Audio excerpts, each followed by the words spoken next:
Welcome to For the Common Good with Juanita, and I am your host, Juanita Farrow.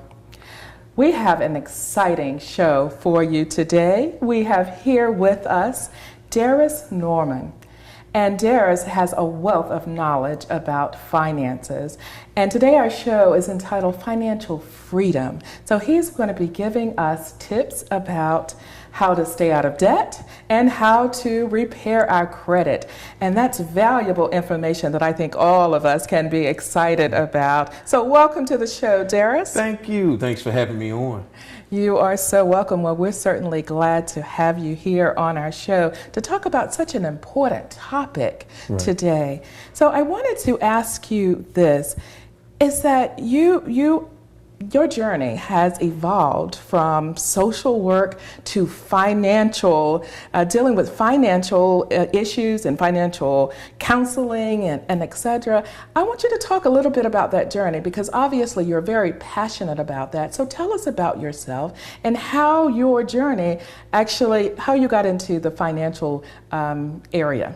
Well, thanks. Thank you for asking that great question. I think it's a great question because it will paint the picture in terms of how I ended up down this pathway. Yeah. Well, maybe 4 to 5 years ago, I had a setback financially myself as a social worker. Okay. You know, working with other people, making sure that their needs and advocating for others. But I realized personally, my situation financially was not intact.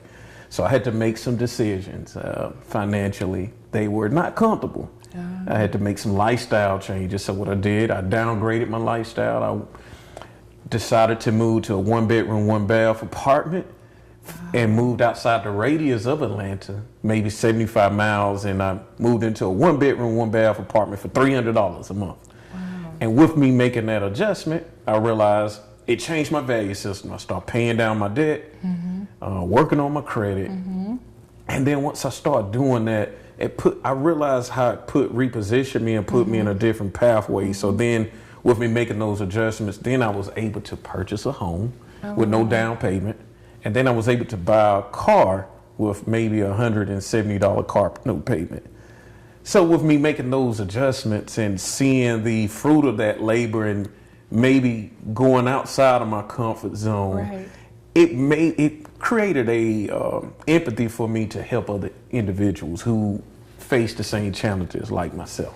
That is so amazing. Such an incredible story. But I think for our viewers, knowing that and understanding that means that you know what you're talking about because you've been through it. You're not just talking, you know it because you've actually lived it. And that's the thing, like I didn't want to, I think a lot of times it's hard for them to talk to you about their finances. Absolutely. Because they don't want to be judged. Right. So with me being in those shoes, I'm able to engage you and not judge you. I know exactly how you feel because I was there. I've been where you are. And being able to say that to them lends a lot of credibility there. And you have your own company now. You actually started a company, which means I know you are passionate about doing this because you're not just doing it. You started a company built around doing this called Rewriting Financial Rules, is it called? That's right. Tell me a little bit about your company. So Rewriting Financial Rules, it's not a traditional credit repair service. It's a consumer advocacy service. So basically what we do utilize credit repair services, but also we utilize educational tools and educate you in terms of how you can repair your credit yourself. What are some tools and resources out here for you to protect yourself against fraud and you being scammed and taken advantage of, as well as what consumer protection you have consumer protections that are in place. So if you're dealing with debt collection agencies or companies who involve into engaging in aggressive practices. Those tactics, right, exactly. So you know your rights. Right, you know your rights. So I'm not an attorney, so I'm definitely going to say, I know my scope, but I like to educate individuals around those services. And we provide those tools for the individuals. Right, right. I wanted to talk a little bit more because you mentioned that, there's so many people that are reluctant to even talk about their finances. How do you get people to open up about their finances?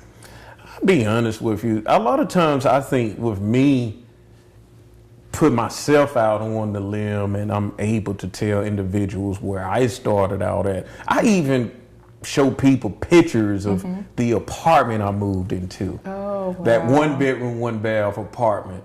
I think that's a great icebreaker to show people like, hey, I was here 2-3 years ago. Here, I can prove it. And I can prove it to you. I have fallible proof. Absolutely, absolutely. And so that's a way that I utilize to break the ice with some people.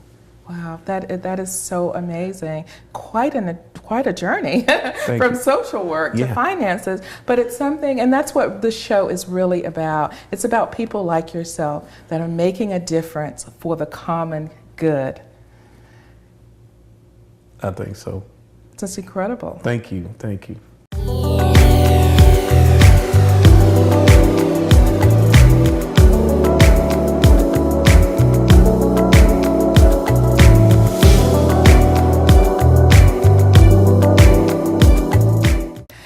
We're back on For the Common Good with Juanita. It's important, Darius, we were talking about your experience in dealing with the financial issues and helping people, but especially young people. Now, you have a passion for helping educate our young adults, especially when it comes to repairing their credit. Why is that important, especially for a young adult to start thinking about repairing credit? Who's thinking about that as a young adult anyway? Right. Well, if you look at the statistical data and the empirical data, it states that only 29 states in America only require high school students to take an economical course. And those courses are only surrounding issues or education around Wall Street or dealing with accounting, but not how to deal with your personal finances, which is so pertinent. And reason being that I'm passionate about it because when I went off to college, I didn't have anybody to educate me about how to deal with student loan debt once you graduate college, how to, how to utilize credit cards. And a lot of kids, in particular college students and kids who are going into college, they have poor credit or no credit. And so once they graduate college or what have you, they can't purchase anything, or they find themselves in a bind where they may end up being sued by student loan companies or credit card companies because they have misused it and didn't have the education around it. Wow. That's not something you think about at that young age, because I think you feel there's always, I have time. Right. I can do this over time. I'm still young. I don't have to worry about this now. It's not going to catch up with me. And then before you know it, you're in a situation. Right. But why is credit important? Well, credit is important. I get asked this quite often, but I think it's important because credit is the avenue, it's the leeway to begin to establish your financial picture going forward. Yeah. So and here in America, everything is based on credit. Unless you're born into a family that is wealthy and rich who does not need credit, you have to utilize that system. Yes. And so if you don't have great credit, guess what? It can have an adverse effect on your quality of life and the options that you have. Absolutely. I thought that was really interesting when you mentioned that in our school system, they really don't teach you a lot about that. No. And I found that out, a few years ago and talking to someone. And so what we recently did, my family members and myself, we established a fund in memory of my grandmother at my home church in North Carolina.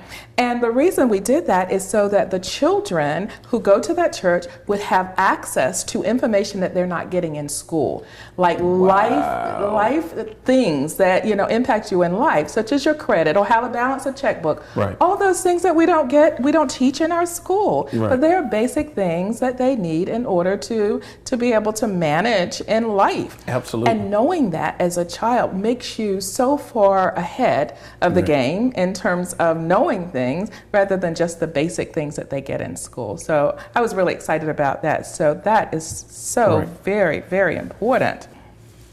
Is there any other things that you can tell us about young adults and what would be important for them?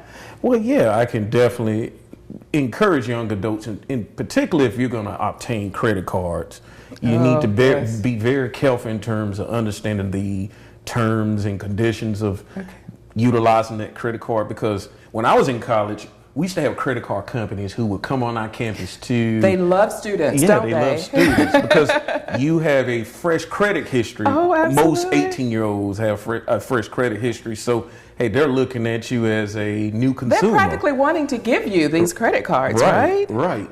And you're thinking, well, this is great. I've got credit already, you know, and I'm a student, you know, with a part-time job, and look at me. Right. And you don't realize what, you know, that you're getting yourself into trouble. Right. And back in the day, like, they have become very more aggressive in terms of how they collect. So, like, if you become delinquent on those credit cards now, these credit card companies have arbitrary agreements in place where, say, if you become delinquent, they can sell your debt to a debt collection company. Those debt collection companies can actually sue you in the court of law.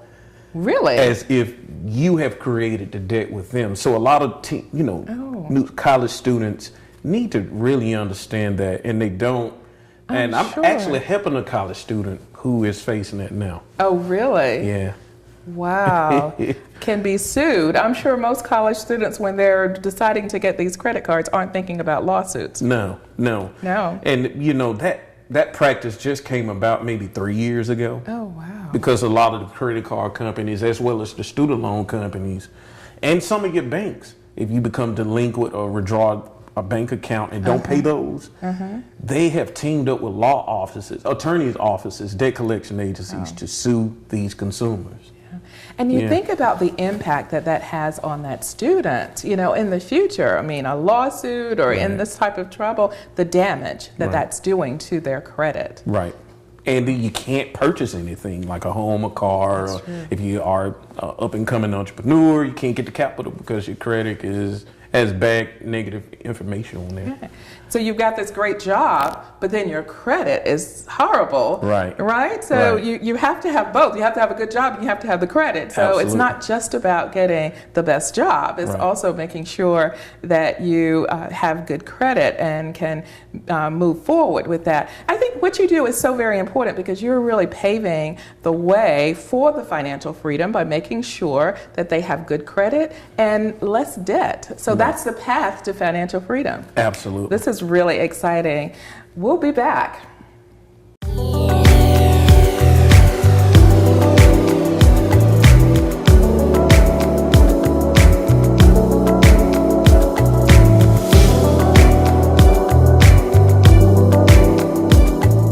Hi, my name is Juanita Farrow, and I'm host of For the Common Good with Juanita. I want to talk to you about why it was important for me to start a radio show. I'd written a book called For the Common Good, Rising of a New Dawn. It's called How Living a More Conscious Life Can Heal a Nation, One Heart, One Mind, One Thought at a Time. And the reason that was really important is because with all of my travel, especially in more than 300 communities across the country, I had the opportunity to see and talk to many individuals and to actually provide services for many businesses in those communities. And I always learned something, but one of the things that was really important to me is that everyone seemed to be working for the common good of that community. And I thought that was a model that I really wanted to share with others. So I wrote a book about that, how people are in the trenches doing wonderful things, and we never hear about them any longer. And now that turned into a radio show, because just as I was trying to shed light for people in those communities that were doing great things for those communities, and you never hear about those good things on the news, you always hear the negative things on the news. The radio show, we profile some of those same individuals. We bring them on the show, we have them talk about some of the things that they're doing to make a difference, either in their lives or in the lives of others, or in their communities. So the show is really based off the same theme or concept as the book, is that we are really working for the common good, and if we all can think about that and do that, we can really make this world a better place. And now, the television show. Well, because of the radio show and having guests on the radio show and giving them the opportunity to talk about what they love doing has been so inspiring for many individuals and hopefully helpful, especially to businesses and other communities, to let them know and understand that there are things that each of us can do to make a difference. So for the television show, we want to do the same thing. We want to be able to make a difference in each and every community.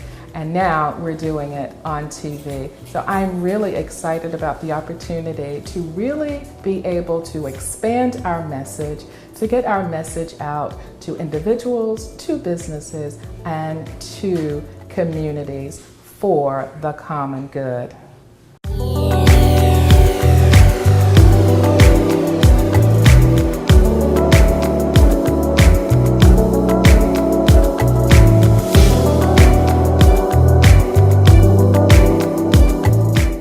Welcome back.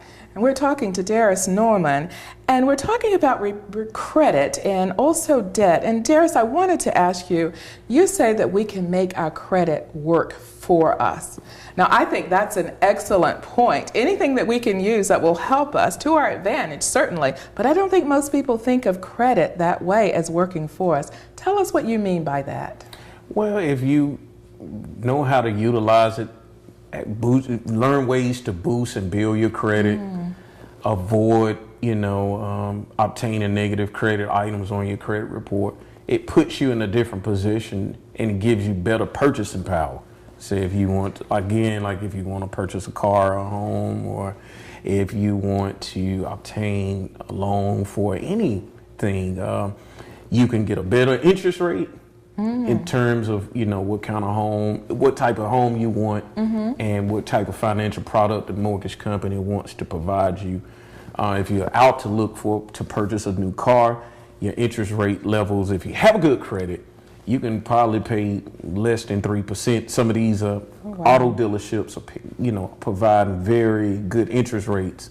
So that's why you can make sure credit. It's important to make sure credit works for you, because it gives you the option to purchase and give you the ability to obtain the quality of life you want. That's an excellent point, and I don't think most people really see credit like that. You're making money, but you can leverage that money more by having good credit. And I don't think we often spend enough time talking about that, because you hardly ever hear that. Right.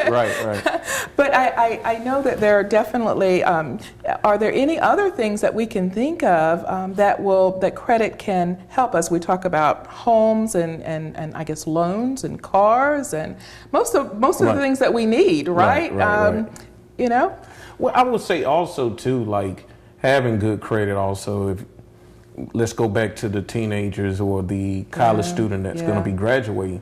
Some companies look at your credit score to determine if they want to hire you or not. And then if you have good credit, then it gives you the option to not utilize or overspend all of your capital, all of your savings that you may have. So, fundamentally, our grandparents and parents did not believe in credit. They believe in just paying everything off. Some of them did not believe in obtaining even a savings account. They kept a piggy bank at home. At home, yeah. You kept your money at home. You didn't put it in the banks because they believed that the banks took your money. Right.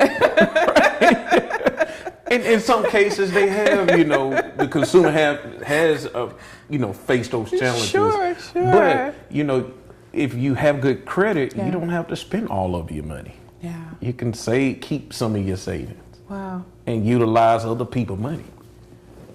Hey, there you go. Using the money for other people, right? And saving your own. I think that's an excellent point. So young adults should think about, well, I want this great job, but also I'm going to be able to leverage the money that I make with this excellent credit. So that's a reason why I have to start looking at this now. Right. And sort of that's what you're telling them when you work with young adults, right? Right. Is that's one of the ways that it can certainly impact them. They can actually make more. Right. And then also, you know, with young people with social media and, you know, most young people nowadays, everybody wants to be a superstar, movie star, rapper, or what have you. But, you know, because of some of our entertainers and our rappers and actors have projected this image that it's so easy. Yeah. But I like to tell young adults who have that particular passion, if you have great credit, you don't have to wait for a studio or a particular company to back you. You can back yourself if you have good credit and create your own company. There you go. There you go. One of the things, especially with young people, is, you know, they see all the material things, right, and they want to buy it all now, you know. And there are some benefits to waiting also to make these large purchases. You don't have to have the nicest car and everything up front. What do you tell young people about that? Well, like they say, a child wants instant gratification. Yeah, yeah. Maturity is delayed gratification. Oh, powerful. But if you have delayed gratification, your future will be secured. Yeah. You see what I'm saying? There you go. But you have a lot of people who, you know, and again, I blame some of the, you know, the society we live in. Oh, it is. We're on TV. Yeah, we're constantly trying to get people to spend your money. Right. And we're targeting. Absolutely. Selectively targeting millennials, especially these young people, with these commercials specifically to buy. Absolutely. And so my thing is, if you understand that you have what delayed gratification would do for you, you can be able to put yourself in a different position as well as empower others too. So, tell us, Darius, how can viewers learn more about you? Well, you can go directly to my website at www.rewritingfinancialrules LLC to learn more, learn about the resources we provide, and if you need to contact me, all my contact information is on my website. Thank you so much for that, and thank you for joining another show for the common good with Juanita.